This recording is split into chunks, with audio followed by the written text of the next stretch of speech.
Well, this won't be super long. Make sure everything is working. Oh, geez, there it goes. Alright, so I was trying to figure out where to start with this, and I guess I'm just going to go ahead and plow forward like I usually do. Make sure everything's turned on. Copacetic. Alright. So, I am watching The Fringe again, and I like to watch things with new eyes. I used to never watch anything twice because I remember storylines pretty well, words pretty well, images pretty well. But the science I wasn't up to date on, and I was working most of my life, so I missed a lot of these sci-fi series and stories and writers and just philosophy, just areas of study that I wanted to learn about. They said a couple of things the other day that struck me, and so I started down a rabbit trail, of course.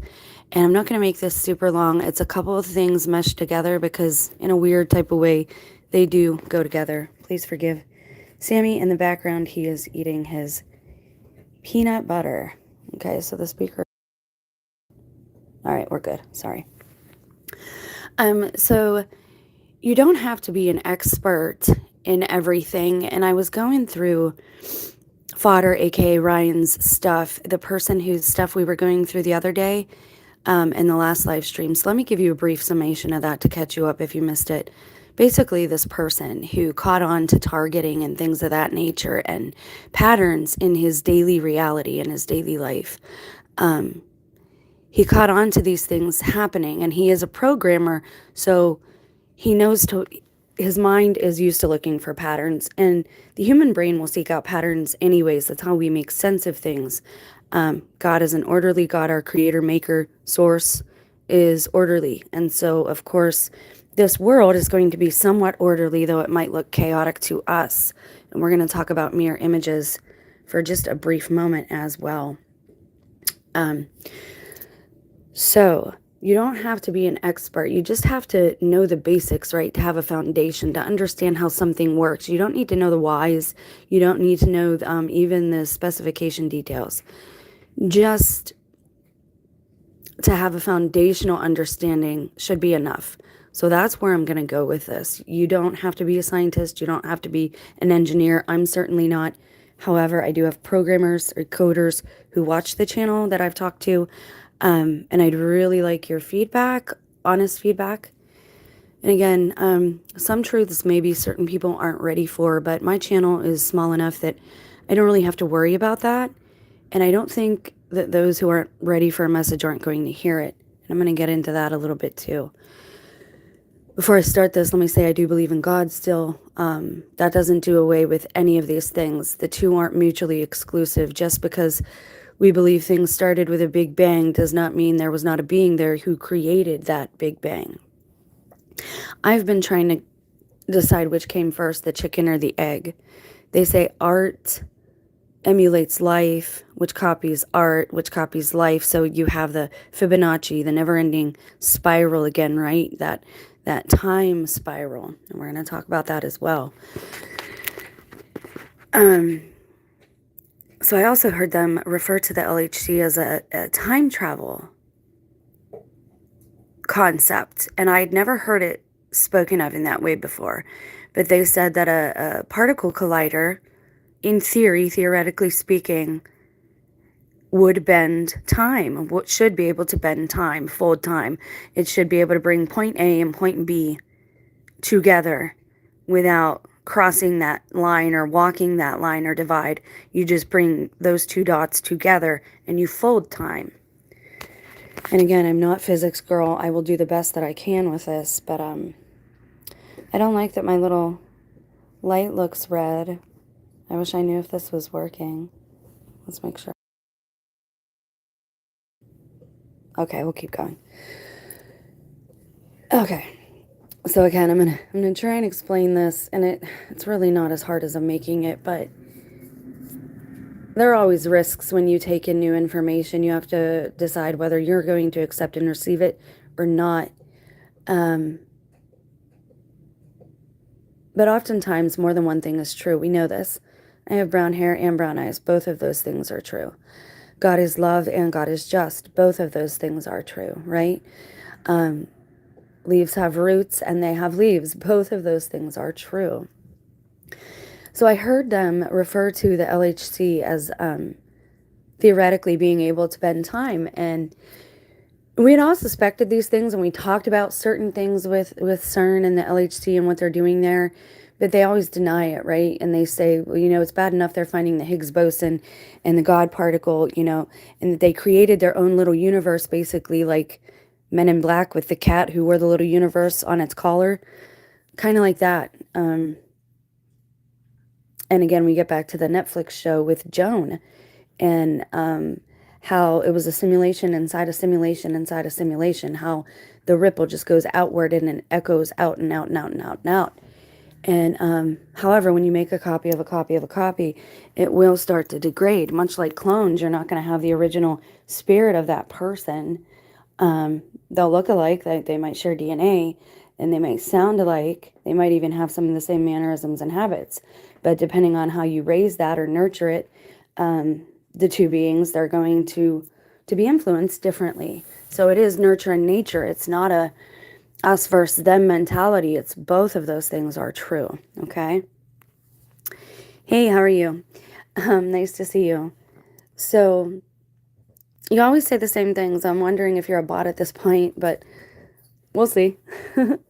So I'd never heard the LHC referred to as a time travel machine, but apparently this has been a thing. It says it has nothing to do with time travel. Time travel is not possible. Now, this is Quora. This is the problem with the internet, is everybody is an expert. For example, you have people claiming to be this, that, and the other on TikTok. Are we actually going to get to the point where we require people to get undressed and show us what is underneath? No, it shouldn't be our business what someone has going on in that area of that concept. Do you see what I'm saying? So the media is making situations and arguments more than none, and we're asking the wrong questions. We're not asking the right questions. We're trusting everything. Oh, that's a doctor. Look what they said. Hold up. Do you know that's a doctor? Did you see their certifications? Do you know what school they graduated from? Did you vet them? Did you look them up? Did you do a background check on them? Unfortunately, those are the times we're in, and you can do all those things. You can go right on Amazon. You can buy a priest thing. You can buy scrubs. You can buy any type of professional outfit, calling it a Halloween costume, and go out and play Fortnite in the real world, which I think is, again, we have a lot of different things here happening at the same time. It's not just one or the other. It's a combination of things. So if we go up here, this is the conversation. Now, this is from 2011, and I prefer to go to things that are older at this point. And again, I'll get to why in a moment. So I don't want this to be super long. I want it to be user-friendly. Please remind me if I don't share the links. I will. All the disclaimers are in the description. So this was from 2011. It's from the conversation. It says the LHC can be called a time machine in one sense that it enables us to examine conditions as they were during the Earth's early stages. Can it create conditions that allow matter, radiation, or information to travel back and forth in time? And this is how I think that people are able to predict the future. And let me be very blunt about this. I think it's being done with computerized algorithms. I will share this, but I want to get to my point about all this. Because again, I think more than one thing is happening, and that's why I'm going to cover more than one thing in this brief video. Lay down. We'll get out of here in a minute. Sammy's fussy, I apologize. Okay. So if we move along, keep your mind on that LHC, well, hold please. Let's go back real quick, and I just want you to see that Vanderbilt University, 2011, if the latest theory of Tom Weiler and Schumann Ho is right, the large LHC, the world's largest atom, could be the world's first time machine.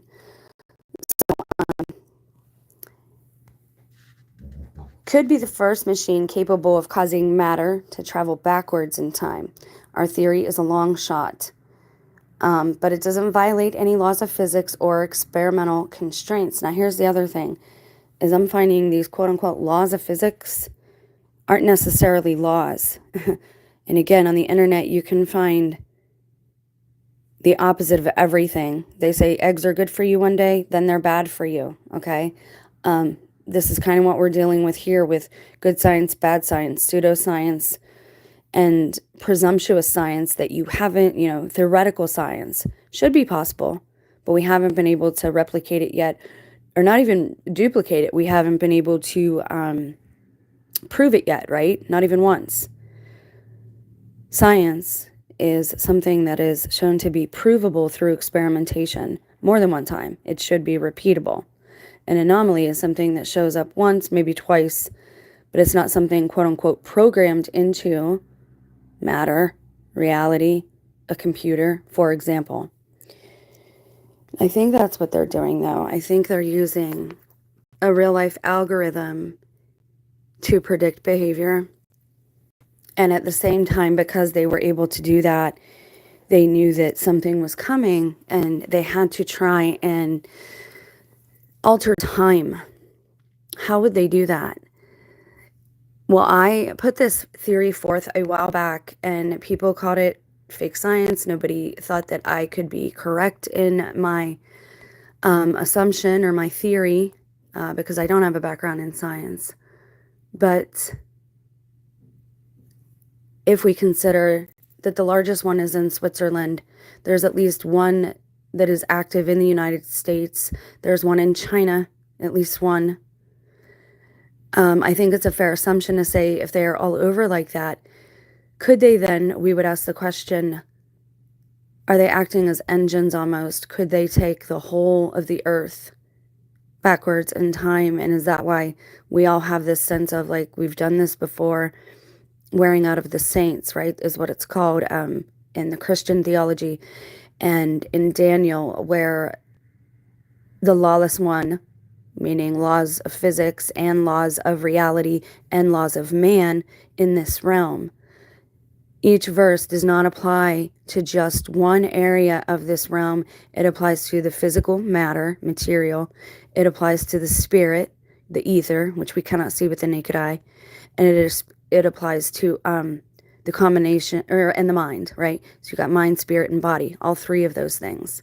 And that is your inward trinity, all right? We all are an exemplification of our creator. We all carry traits of our creator. We all have an inward trinity, all right? So again, I'm trying to bring some of these things together and make them make sense, because the next jump I'm going to make, you might not be able to put all this together right away, but if we look at a few things, hopefully you will. Now, if we consider that everything here is a reflection, as above, so below, don't get caught up, like, oh, that's an occult phrase. Don't get caught up in that. That doesn't mean it's not true. The occult passes muster, lies pass muster all the time, deception passes because it has truth in it, or we wouldn't believe it.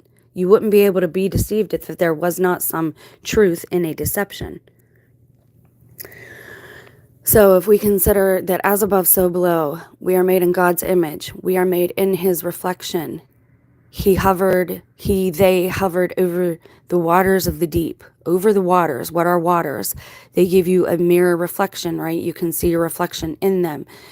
We were created here where everything is inverted to the way God sees it. So here, while we're inside of it, it might look different. So imagine you're inside of your own computer screen and you're looking outward. How would everything look? Backwards, right? Things would look backwards, like a mirror image. Think about that with words. And I told you I've had this experience with the little girl next door. Perfectly, she wrote her name backwards and inside out. How is it possible that all these things are happening? How is it possible that a lot of the people on my social media are turned around backwards? I'm seeing their backs. A lot of pictures are like that now. A lot of people, having their hands rose, but you're seeing their backs instead of them from the front. And I've said this for a long time. It seems as if some of us, or me anyways, have walked through the looking glass and we're on the other side of it at this point. This is why we're dealing with doppelgangers. That's why that keeps coming back around in twins, because some of us are seeing things from a different interpretation now. Now, does that mean they changed or we changed, or is it a combination of both? Probably both. I think when you change your mind or you change your beliefs, the perspective or the angle in which you're at in this prism from the inside out, think of a diamond. You're on the inside. It's a prism, right? Depending on which angle you are setting at, you'll get a different viewpoint, right? Things will look a little different from you if you move a little to the right or a little to the left. So when a human being changes their mind or asserts their free will, does then the wheels of their destiny or the wheels of their path, much like a choose your own adventure book, does that all change to suit the narrative of their own personal story? I know I'm covering a couple of things here and you might get lost for a minute, but just stick with me and be patient. This won't be super long.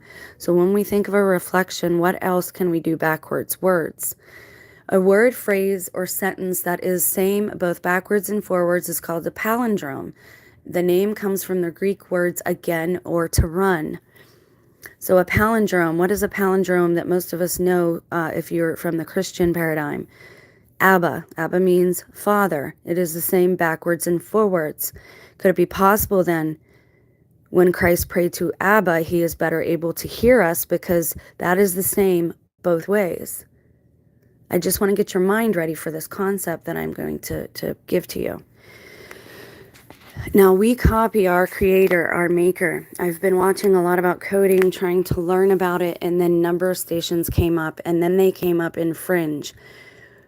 Once as an anomaly, twice as a coincidence, 3 times you have confirmation and or verification that something is happening. Leave that in the back burner. Let's look at this. What's a Mandela? Because we've been looking at Mandela Effect, thinking of the man Mandela, right? And everybody thinks it's when the timeline changes occurred. Well, I said the original definition would be people coming back to life who were already deceased, like Nelson Mandela. Some of us remember he had died when we were younger, and then suddenly he's back again, right? If we can believe what's on the screens, and that's a whole nother issue that we'll get into in another video. So if we consider that, what would cause that to happen? Well, possibly going back in time. And now we think Mandela Effect, we think of the person. But I said most verses, most concepts apply to the material, the matter, the physical world, then the ether, the spirit, the unseen world, and then the mind, which is in the executive hierarchy. The mind is the most high. It is above the other two. So in your internal trinity, your mind controls your matter and your spirit and your body. Well, what is happening? Okay, follow me? So what's a Mandela?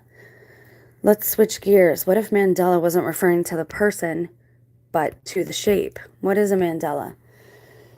It is a geometric circle configuration of symbols in various spiritual traditions. Mandalas may be employed for focusing attention of practitioners and adepts as spiritual guidance tools for establishing sacred space to aid in meditation and trance induction. In the Eastern religions and Hinduism, Buddhism, and Jainism and Shinto, it is used as a map representing deities, or especially in the case of Shinto, paradises, kami, or actual shrines. What did Christ say? There are many mansions in my Father's kingdom. What doesn't that kind of sound like shrines? Many mansions, many shrines.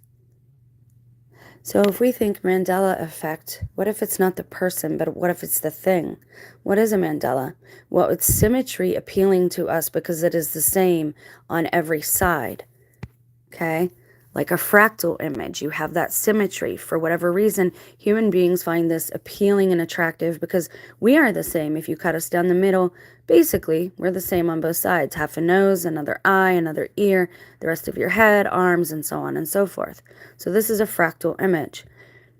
This is basically what a mandala is, okay? Now, if a mandala represents different shrines or different mansions in God's house, again, what state are we in? The Bible says the dead know nothing. How much have we been able to prove of being here? But many of us think that we are born again and that we are in a different place than we were. It's like we're using the same words to describe the same things, but some of us are on the other sides of the mirror, so we have to invert everything, or we have to flip around the messages that we're receiving. Where does that come into play with all of this? Terry Davis created an operating system called Temple OS. Development for Temple OS began in 2003. Now remember, this is Wikipedia, and they can write anything in here that they want to. It says, after he suffered from a series of manic episodes that left him briefly hospitalized for mental health issues, Davis is a former atheist who believes that he can talk to God and that God told him the operating system he built was God's official temple. According to Davis, Temple OS is of divine intellect due to the inspired nature of the code. According to Davis, God said to create the operating system in 640 by 480, 16-color display, and a single audio voice. The operating system was coded in a programming language developed by Davis called the Holy See. Holy See, S-E-E, is Catholic rhetoric, just so you're aware of that. Some people call him brilliant. Some people call him manic. Again, we're talking about a manner's perspectives. But what he turned me on to was I was watching his channel and I was trying to learn about this coding stuff because I had a theory about the simulation theory. And I told you that a lot of the stuff in my own computer, in my home computer, back when all this stuff began in around 2017, 2018, all that stuff that was in there was suddenly a part of my reality.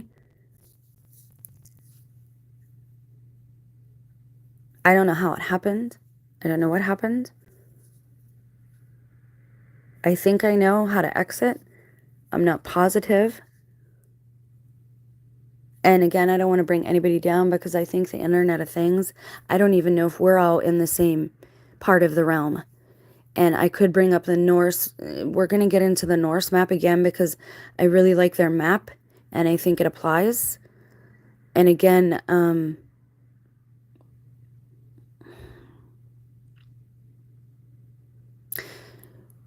in every concept, we're talking about a few different applications, right? Just like you have an app on your phone. It can be used for something good or it could be used for something nefarious. You can watch after your children, or you can alter your own routes to protect like a double wave life or something. I don't know. That's just an example. Much like Erin Valenti's apps. She went missing after she received awards after she left a phone call to her parents saying, "We are in the Matrix. It was a thought experiment." She had flown to California. She was from Utah or Oregon. Flown to California, was found deceased. It said her body was found, okay?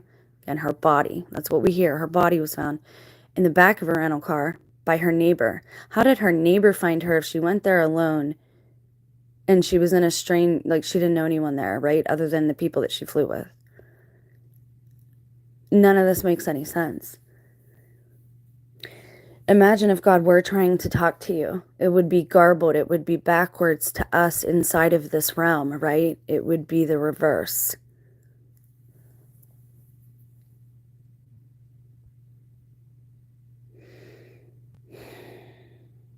The grand illusion, I think, is not something on a grand scale. It is person by person. Whatever you decide to believe in, I think is what's going to happen to you. Whatever little fear you have or little doubt you have or any little insecurity you have, whatever has taken up the majority of your mind space, that is going to become your reality. Now, has it always been this way? I don't know. But what is coding and what do number stations have to do with this? Well, as I was watching Terry Davis and a couple of his old videos from at least 5 years ago, as he was doing a live stream and showing people how to code and explaining things, code works in such a way that you have algorithms, and what algorithms do is they predict the next line. They predict what's coming next. And what started showing up on his screen was stuff having to do with the Rona. And that's in our reality at this point.